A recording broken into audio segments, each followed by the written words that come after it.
One important skill separates the strategic leader who gets buy-in from the ones who stay stuck. They can tell the same strategy as a different story for each audience that has to act on it. You probably felt a gap. The decks that wins the board over leaves the implementation team cold. You rewrite it, sit through meetings after meeting, and still walk out sensing some of them never really heard you. That usually isn't a delivery problem. One piece of content simply can't just carry 5 audiences at once. Each one of them needs its own version, or the strategy ends up interpreted 5 different ways, how in a while, none of them yours. The fix is the audience narrative matrix. By the end of this video, you'll see the matrix populated in action. Walk through one detailed example and learn the 3 failure modes that ruin most matrices. Quick recap, this is one block of the impact architecture framework. The audience narrative matrix. The matrix has 5 audience roles: your target audience read in full, silent veto experts, adjacent audiences, coalition observers, and leadership and investors. The same 5 categories from the stakeholders map. Each row has 4 columns to populate. The first is their stake. The second is what they need to hear from you. The third is what they'll hear if you don't brief them, what I call the silent veto narrative. And the fourth is the escalation trigger that tells you the silent veto narrative is winning the room. Let me walk one matrix in detail using the product transfer between 2 manufacturing sites as an example. It has 5 audiences, 4 columns, 20 cells in total. I'll read the first row in full so the column makes sense, and let the matrix fill in and point you to the cells that matters the most. Row 1 is the team running the transfer. Their state is clean execution, no production gaps, milestones met. What they need to hear is the timeline, the resources, and that the leadership is genuinely committed to the engineering work. Leave that unsaid, and what they hear instead is that the leadership memo and the floor reality don't match. The trigger that tells you it's slipping, it's a missed milestone, or a key engineer working out. So those are the 4 columns: stake, what they need to hear, what they will hear if you stay silent, and the escalation trigger. Now watch what the silent column feel across the other 4, because it's the one that does the damage. Your silent veto role here is labor compliance and legal. Their call on what's allowed becomes a hard constraint, so brief them properly and you've removed downstream surprise. Stay quiet, and the cell fills in later as a compliance exposure you didn't plan for, and now you're rolling with a constraint that you should have caught at the first place. The adjacent role is a source side workforce, plus the rest of the manufacturing watching from the side. Brief them honestly what's happening to the site, not just the product, and you will have a chance.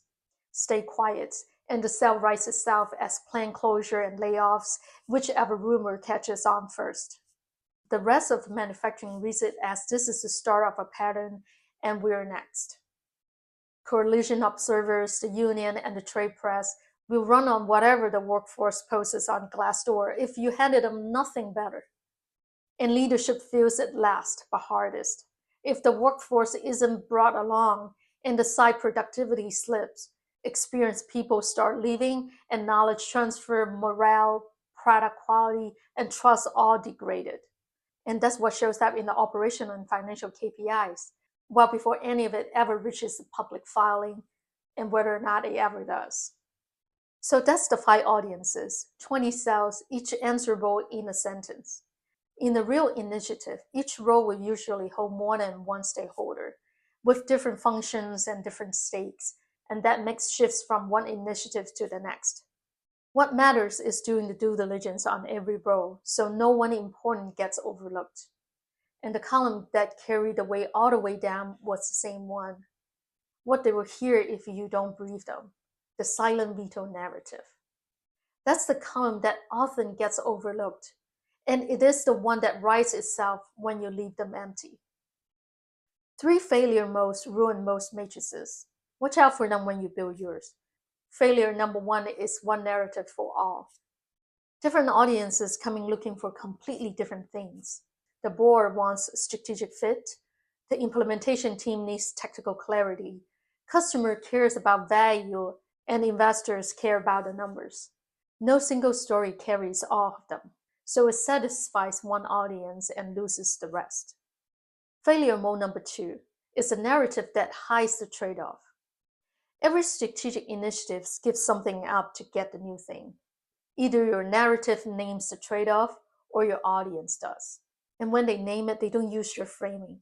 They reach for the gap between what you promised and what you actually shipped. And they read it in the least generous way available. Failure mode number 3 is forgetting the why not narrative. A strategy usually explains why the new direction makes sense. It often skips why you're walking away from the old one, so the audience fills that gap in themselves.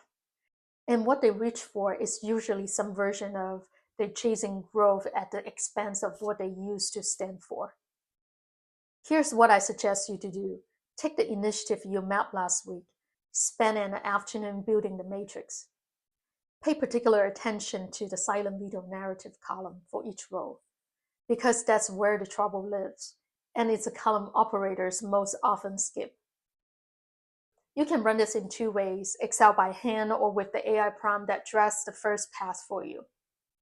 The Excel template gives you the structure, 5 rows and 4 content columns. You populate it for your specific initiative with real names in the audience column, real talking points, and real escalation triggers. The prompt is a portable Markdown file. You can paste it into any AI chats. It will ask you about your initiative, what you're shipping, who's on your stakeholder map, and what the trade-offs are. Then it drafts the matrix, about 10 minutes for a first pass. You still want to edit it. The columns to scrutinize the most is the silent veto narrative, what they will hear you if you don't brief them. That's where AI tends to be either too generous or too cynical, and you're the one who knows your specific situation. For your first matrix, I'll run the Excel by hand. Writing the silent veto narrative yourself forces you to actually imagine the audience frame. And that's where the matrix earns its value. A strategy and its narratives are the same word. If you can't tell the strategy as an audience-specific narratives, it isn't a strategy yet. It's a direction looking for packaging. Both the Excel template and the AI prompt are in the description. The prompt handles both paths, whether you're starting fresh or continuing from the stakeholder map in the previous video. Thank you for watching.